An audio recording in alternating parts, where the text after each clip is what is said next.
Olá, o tema de hoje é transporte do paciente. Sabemos que o paciente hospitalizado, muitas vezes, ele é deslocado da sua unidade de internação, do seu leito, para diferentes fins, utilizando diferentes meios de transporte para esse deslocamento, com acompanhamento de profissionais de saúde que deverão saber quais os cuidados a serem adotados neste transporte. E, portanto, é este o tema da aula de hoje. Para começar, eu trago a resolução COFEM de número 588 do ano de 2018. Veja que essa resolução ela é bem atual e ela trata do transporte do paciente hospitalizado e aborda alguns pontos importantes, os quais eu fiz um recorte, desta resolução, trazendo aqui esses pontos importantes, a começar pelo artigo 3º, que diz que o transporte do paciente hospitalizado faz parte das competências da equipe de enfermagem. O artigo 4º, ele diz que todas as intercorrências e intervenções ocorridas durante o processo de transporte devem ser registradas no prontuário do paciente. Bem, fica claro que nós somos os profissionais competentes para fazermos o transporte do paciente. Portanto, esse transporte deve ter assegurado a assistência a esse paciente durante o transporte. Então, nós, profissionais de enfermagem, devemos fazer esse transporte para observar o paciente, para atender às intercorrências e intervir nessas intercorrências quando necessário, tá? E quando isso acontecer, nós devemos registrar em prontuário toda e qualquer observação, intercorrências e intervenções que nós fizermos durante o transporte do paciente, tá? Trago agora um ponto bem polêmico, que consta no anexo desta resolução COFEM, que é a condução da maca ou da cadeira de rodas. Neste recorte que eu fiz do anexo da resolução, fica bem claro que não compete aos profissionais de enfermagem a condução do meio, que é, no caso, maca ou cadeiras de rodas, em que o paciente está sendo transportado. Bem, então, o que fica claro com esse anexo, com esse recorte explícito do anexo da resolução, de que nós, profissionais de enfermagem, devemos acompanhar o transporte, mas não conduzir o meio de transporte, ou seja, não conduzir a maca e nem a cadeira de rodas. Para isso, deve haver um profissional habilitado para fazer essa condução do meio de transporte, tá? Então, é isso, é essa leitura que se faz do ponto, que eu considero até polêmico, do anexo da resolução. Por que eu considero polêmico? Porque, na realidade, na prática, não é bem assim que acontece, Nós, profissionais de enfermagem, muitas vezes somos as pessoas que conduzem a maca e, ao mesmo tempo, prestamos a assistência ao paciente, tá? Então, por isso que eu considero isso bem polêmico.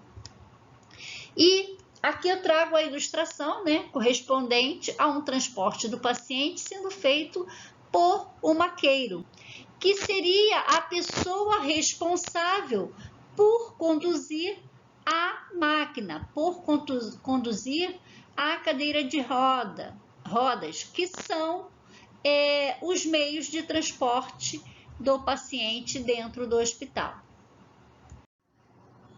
Dando continuidade ao anexo da resolução COFEM de número 588 de 2018, incumbe ao técnico e ou auxiliar de enfermagem da unidade de origem as seguintes condições. Primeiro, prestar assistência de enfermagem durante o transporte do paciente, considerando a legislação em vigor e o processo de assistência de enfermagem previsto pelo enfermeiro. Bem, considerando a legislação em vigor, quais são elas? Quais são as legislações que regem a nossa profissão? É o Código de Ética Profissional e a Lei de do Exercício Profissional, né? Então, nós devemos saber de cor que essas legislações, elas nos amparam e nós devemos seguir rigorosamente o que está previsto nestas legislações, tá? Além disso, o profissional técnico ou profissional auxiliar de enfermagem devem estar atento ao processo de assistência elaborado pelo enfermeiro. Então, quais os cuidados que o enfermeiro planejou para esse paciente? Esses cuidados devem ser seguidos, inclusive, durante o transporte deste paciente, tá? 2. Atuar na prevenção de possíveis instabilidades e complicações no estado geral do paciente. Então, conforme a competência do técnico e auxiliar de enfermagem previsto na legislação, esse profissional deve atuar de forma preventiva, né? Diante de possíveis instabilidades e complicações do estado geral do paciente, tá? E terceiro, comunicar ao enfermeiro toda e qualquer intercorrência ou complicação ocorrida durante o transporte, assim como proceder o registro no prontuário. Gente, esse ponto é importante porque já foi dito até no slide anterior. Foi dito que nós, profissionais, né, devemos registrar toda e qualquer observação e intercorrência do paciente durante o seu transporte. Contudo, é óbvio que o técnico e o auxiliar de enfermagem têm limitações em sua competência. Nem tudo ele poderá fazer diante de uma instabilidade, diante da complicação do estado desse paciente. E, para tal, ele deve sempre recorrer ao enfermeiro, né, que seria o líder da sua equipe. Então, buscar sempre auxílio, né, e amparo no enfermeiro responsável da unidade de origem do paciente. Transporte intra-hospitalar do paciente. É definido como a transferência temporária ou definitiva de pacientes de um local para o outro, dentro do ambiente hospitalar, realizada por profissionais de saúde utilizando leito, maca, cadeira de rodas e cadeira higiênica. Bem, o que caracteriza um transporte temporário? É aquele que o paciente ele se desloca da sua unidade de internação para, por exemplo, fazer um exame em um outro setor e, posteriormente, à realização desse exame, ou, de repente, de um ato cirúrgico, ele retorna à sua unidade. Então, ele foi transportado temporariamente. Ele se deslocou temporariamente, mas retornou à sua unidade de origem, tá? Unidade de internação de origem. Agora, o que seria o definitivo?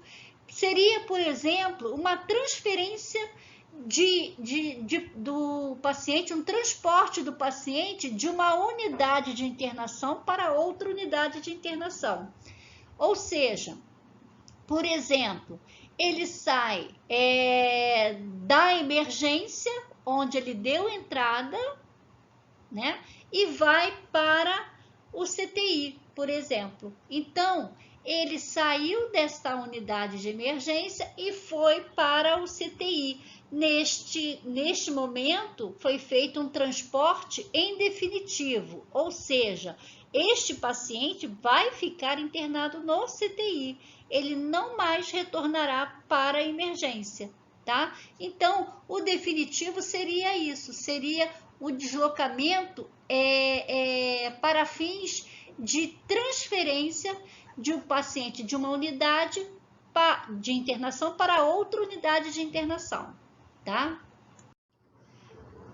Quais são as indicações para o transporte intra-hospitalar? Primeiro, admissão do paciente. É natural que ele, para ser admitido, alguém tenha que deslocar esse paciente até o setor em que será internado. A segunda situação seria a realização de exames, né, de procedimentos terapêuticos e cirúrgicos. Isso seria o quê? Um deslocamento temporário, um transporte temporário. Transferência entre leitos dentro de um mesmo setor ou entre diferentes setores, tá?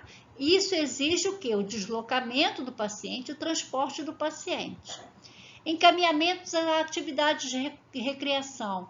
Muitas vezes o paciente ele quer sair da sua unidade de internação para uma área de lazer, em que ele pode se socializar com outros pacientes. É uma área comum em que se faz algumas atividades lúdicas de entretenimento do paciente. Às vezes assistir uma televisão, né? Às vezes é participar de alguns jogos, né? Coletivos, enfim. E aí, algum profissional de saúde vai deslocar o paciente para esta área de recreação, né? Alta hospitalar. O paciente, ao ter alta hospitalar, deve ser conduzido até a portaria por algum profissional de saúde. Haja visto que, enquanto ele estiver dentro do hospital, ele ainda está sob a responsabilidade deste hospital. O óbito, né, é um corpo sem vida, mas é uma forma de transporte, né, do paciente, porém do paciente sem vida, né? Então, é um transporte intra-hospitalar que se faz da unidade de internação do paciente até a capela. Quais são as contraindicações para um transporte intra-hospitalar? É quando o paciente ele possui a incapacidade, né, de manter a sua oxigenação, manter a sua ventilação, a sua performance hemodinâmica durante o transporte ou permanência no local de destino e pelo tempo necessário. Então, não se transporta paciente que esteja com algum comprometimento a nível de sua oxigenação, de sua respiração, né? Ou mesmo de seus sinais vitais. Quais são os sinais vitais, gente? Nós teremos uma aula só sobre isso. Mas sinais vitais pulso, respiração, temperatura e pressão, tá? Então, esses sinais vitais devem ser aferidos antes de se transportar o paciente, pois se alguma alteração houver, talvez isso seja um fator de contraindicação para que esse paciente seja transportado, tá? Então, essas condições citadas aqui, oxigenação, ventilação, performance hemodinâmica, são fatores que podem colocar, quando alterados, podem colocar a vida do paciente em risco, a saúde do paciente em risco. Por isso, não devemos transportar um paciente nestas condições. Cuidados gerais no transporte do paciente. Bem, como profissional que terá a responsabilidade de conduzir, de transportar esse paciente, eu devo prover a segurança, assim como também prover o conforto e bem-estar do paciente, tá? E para tal, eu devo adotar algumas condutas. E iniciando com a conduta de travar o dispositivo de transporte, ou seja, o meio de transporte, a maca, cadeira de roda, cadeira higiênica, antes de eu transferir o paciente do seu leito para esse dispositivo. Pois o travamento ele evita que o dispositivo de transporte saia do lugar no momento em que eu vou acomodar o paciente, tá? Então, por isso, é importante o travamento tanto da maca como da cadeira de rodas na hora de fazer a transição do paciente do leito para este dispositivo, tá? Segundo, o transporte deve ser feito cuidadosamente, removendo possíveis obstáculos no transcurso. Então, se eu vou fazer o deslocamento do paciente, né, com o dispositivo móvel, dispositivo de transporte, eu devo remover antecipadamente todo e qualquer obstáculo que possa vir a causar um acidente, né? Que possa impedir o deslocamento do paciente, e tudo de forma preventiva. Então, eu vou agir antes que o problema aconteça. Terceiro, deve-se empregar agilidade, porém sempre observar a segurança do paciente. Ou seja, eu devo fazer o procedimento, o transporte com a agilidade necessária, de forma que o paciente esteja seguro. Eu não posso simplesmente sair correndo com a cadeira de roda ou mesmo correndo com a maca, colocando o paciente em risco.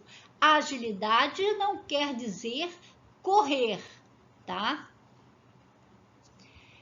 Quarto, observar continuamente o estado do paciente durante o transporte.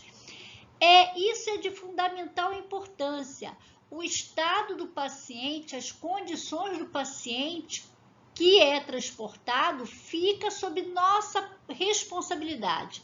Nós que transportamos que ficamos com a responsabilidade de observar continuamente o estado deste paciente, não só antes do transporte, como durante e após o transporte, tá? Em qualquer destes momentos, o paciente pode ter algum nível de instabilidade, algum nível de agravamento, e isso deve ser observado e, quando necessário, haver a devida intervenção assistencial para estabilizar o paciente, tá?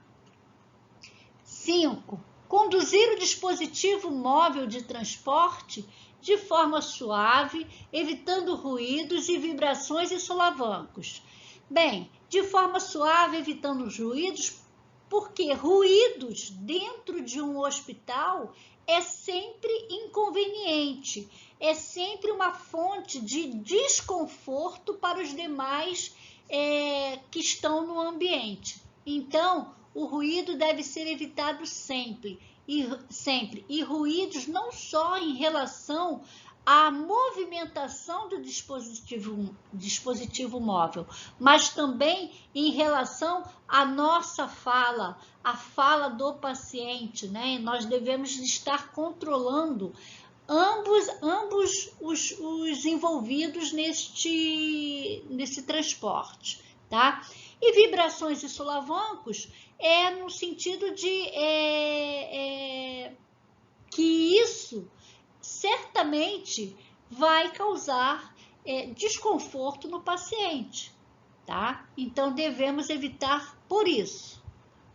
6. Pacientes com suspeitas de fratura ou com fratura confirmada deve ser conduzido e apoiado por uma segunda pessoa, que neste caso deve apoiar o segmento fraturado. Então, muitas vezes é necessário fazer o transporte de paciente nessas condições, e é natural que o membro, mesmo que imobilizado, com a movimentação, possa sentir essa movimentação, e isso vai refletir em dor para o paciente. Então, se o nosso objetivo é conduzir o paciente da melhor forma possível, de forma confortável, né, minimizando os riscos, é natural que numa condição dessa, diante de uma suspeita de fratura ou mesmo de uma fratura confirmada, eu deva fazer esse transporte com o apoio de uma segunda pessoa. Sétimo, ao transportar o paciente politraumatizado, o que é o politraumatizado? É o que tem vários traumatismos pelo corpo, tá? Então, ao transportar o paciente politraumatizado ou em estado crítico, os cuidados e a observação devem ser redobrados e, portanto, deve ter acompanhamento de quantos profissionais de saúde forem necessários. Bem, aqui já explicou tudo, né? Então, quanto mais complexidade esse paciente, o quadro desse paciente tiver, mais necessidade de acompanhamento de outros profissionais esse deslocamento terá, tá?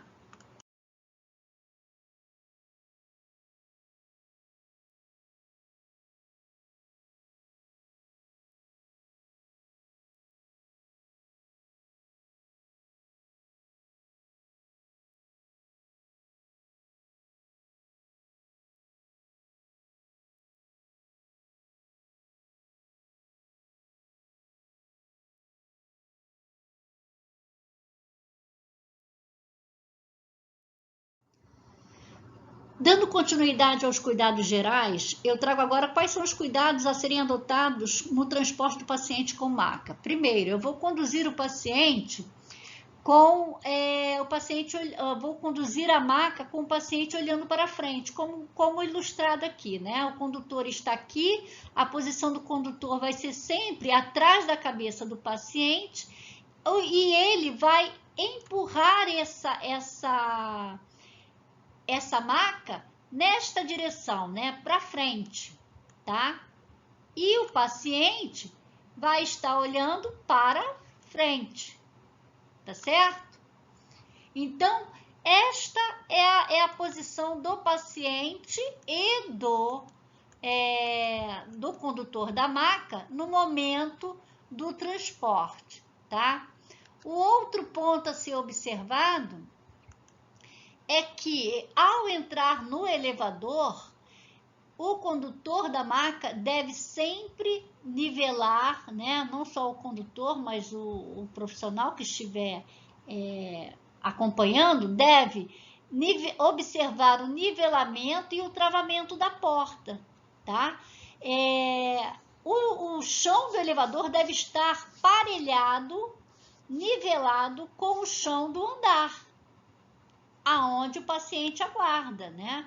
Isso para quando entrar com a maca, não haver nenhum tipo de solavanco, né? Que traga algum incômodo para o paciente ou possa causar algum tipo de acidente, tá? Assim como também devemos observar o travamento da porta, para não sermos surpreendidos com o fechamento da porta durante a minha entrada ou a minha saída do elevador conduzindo uma maca, tá? O outro ponto a ser observado é que em qualquer ambiente que eu for entrar, né, com esta maca, o que deve entrar primeiro é a cabeceira. Esta parte da maca deve entrar primeiro no ambiente, tá? Por que, Silvânia, que tem que entrar primeiro? Pois neste caso aqui, como a direção que o maqueiro está conduzindo dessa maca é para cá, digamos que aqui tenha uma porta para entrar, a porta encontra-se aqui, o ambiente é este aqui, né? Vamos dizer aqui. Então, o que vai acontecer? A porta é aqui. O que vai acontecer? Tem que entrar primeiramente a cabeceira. Então, o maqueiro, o condutor desta maca, deverá fazer uma manobra de forma a virar esta maca para que a cabeceira entre primeiro, tá? Tá certo? Então, este é o raciocínio que devemos ter, a lógica que devemos ter na condução da maca. Então, eu conduzo a maca, mas na hora de, sempre empurrando para frente, mas na hora de entrar em algum ambiente, eu devo atentar para a posição da cabeceira, que deve entrar primeiro. Então, naturalmente, eu como condutor da maca, terei que fazer o quê? Fazer a inversão desta posição, né?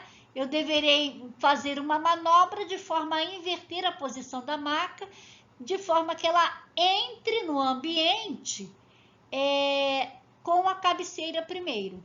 Pois quando eu estiver dentro do ambiente, nesta posição, eu certamente terei mais facilidade para sair desse ambiente. Ou seja, na hora de sair, eu sairei empurrando a maca e o que sairá primeiro do ambiente será os pés, tá? Bem, agora vamos para a condução, né? Os cuidados que eu devo ter na condução, no transporte com cadeiras de rodas. Então, vamos lá. A considerar, primeiramente, quando eu vou descer uma rampa, tá? Imagine que a rampa, ela é assim, né?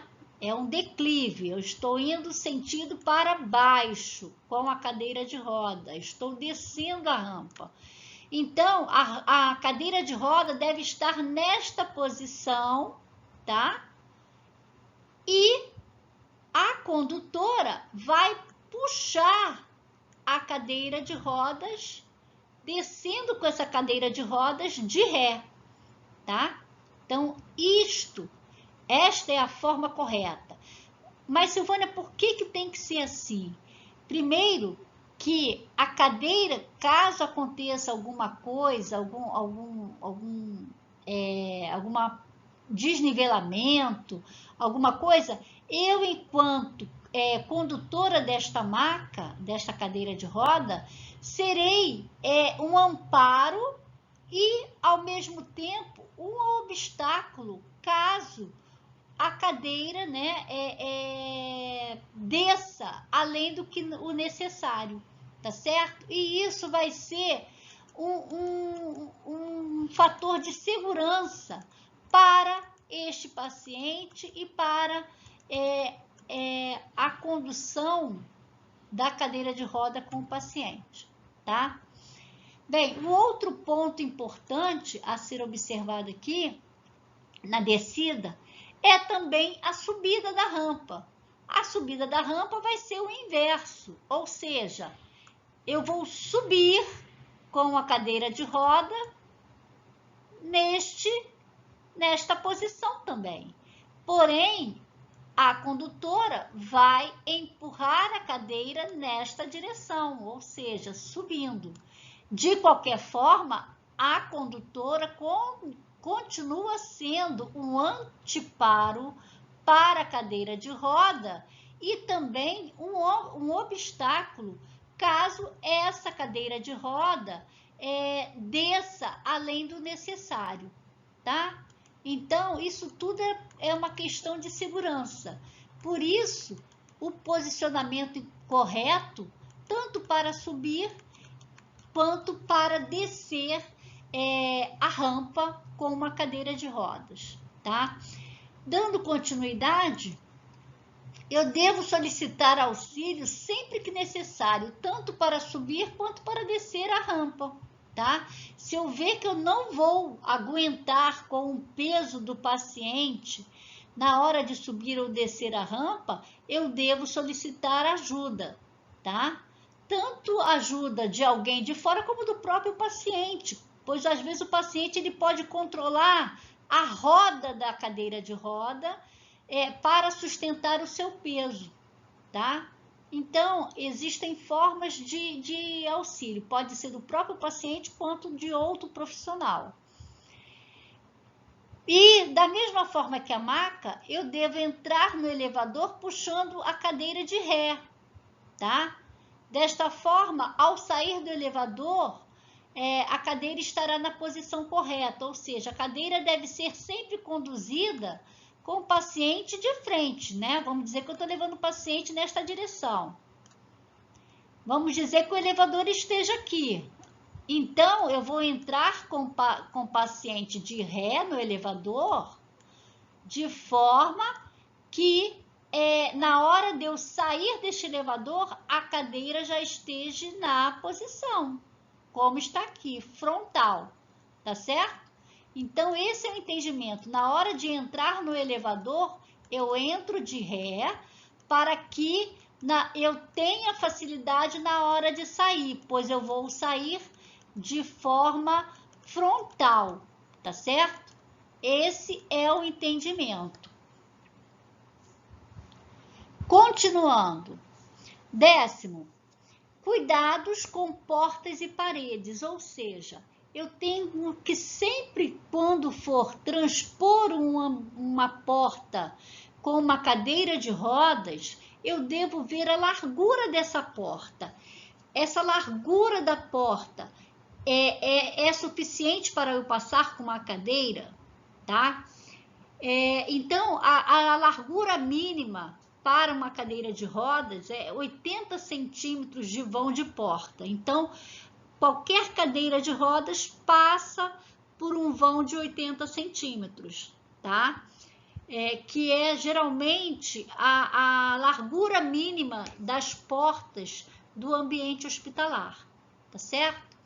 Mas eu tenho que ter cuidado também com as paredes, né? No controle da cadeira, para que eu não fique atingindo de forma desvairada a parede, raspando a parede com a cadeira, tá? Então, eu tenho que ter muito cuidado nessa condução. Agora, número 11, transportar paciente sempre coberto com lençol e cobertor, se necessário. Então, independente de eu estar transportando o paciente por cadeira de rodas ou por maca, eu devo prover a privacidade do paciente, ou seja, protegê-lo, cobri-lo com uma coberta, com um lençol ou com uma colcha, tá? Sempre para não expor o paciente desnecessariamente. 12º, o profissional que conduzirá o paciente deverá paramentar-se com o EPI conforme indicação. Então, a depender, eu posso utilizar luvas, posso utilizar máscaras, tudo, ou mesmo capote. Tudo vai depender das condições do paciente, pois as condições do paciente é que serão determinantes na escolha do EPI que eu irei utilizar, tá? Segurança no transporte do paciente. Segundo o Instituto Brasileiro de Segurança do Paciente, o transporte de pacientes dentro do hospital pode ser uma fonte de importantes eventos adversos, principalmente para pacientes críticos. Nesses casos, não importa se a transferência é temporária ou de longo prazo. Há riscos de traumas, complicações hemodinâmicas e de vias aéreas e outras alterações fisiológicas causadas por falhas de monitoramento, de equipamento e de comunicação entre setores. Por isso, os benefícios da movimentação do paciente devem ser maiores do que o potencial de danos. Bem, gente, na verdade, o que acontece? Esse instituto, ele considera, né, que deve ser avaliado muito bem o transporte de um paciente crítico, o transporte de um paciente que tem instabilidade do seu quadro e, portanto, tem possibilidades de apresentar agravamentos do seu quadro diante de um evento adverso. O que é um evento adverso? Um evento adverso são incidentes que podem acontecer no percurso, ou mesmo acidentes que podem acontecer no percurso do transporte do paciente. mesmo que esse transporte seja temporário, né? Ou até mesmo que ele seja prolongado, seja, né, tenha uma longa duração. Bem, e o que supõe, o que propõe esse Instituto de Segurança? Que antes do paciente ser transportado, deve ser avaliado quanto aos benefícios e aos riscos que esse transporte pode trazer ao paciente. Então, isso deve ser colocado em uma balança. E o transporte será realizado se os benefícios que o paciente terá será menor que os riscos que ele vai correr, tá? Então, neste caso, o transporte será indicado. Agora, quando os riscos são maiores, ou seja, o paciente tem grande possibilidade de agravar durante esse transporte, o transporte ele é adiado. Um exemplo disso, o paciente, o transporte, o atendimento pré-hospitalar, né? Quando alguém é atropelado na rua, vamos lá, né? E uma ambulância se dirige ao local para fazer o atendimento desses pacientes, e chegando ao local, a ambulância, os profissionais detectam que o paciente está com uma hemorragia, está com uma fratura exposta, e tem grandes riscos de piorar esse quadro, né? Dentro da ambulância, ele não faz o transporte enquanto não estabilizar todas as fraturas, não faz o transporte enquanto não conter a hemorragia, ou mesmo ele não faz o transporte enquanto o paciente não está em condições para tal, pois o risco do transporte é maior com o paciente nessas condições. Então, transportando isso para dentro do hospital é a mesma coisa, tá? É a mesma coisa. Então, não se deve fazer o transporte do paciente onde se avalie que ele venha a sofrer danos, riscos desnecessários, ou seja, os benefícios desse transporte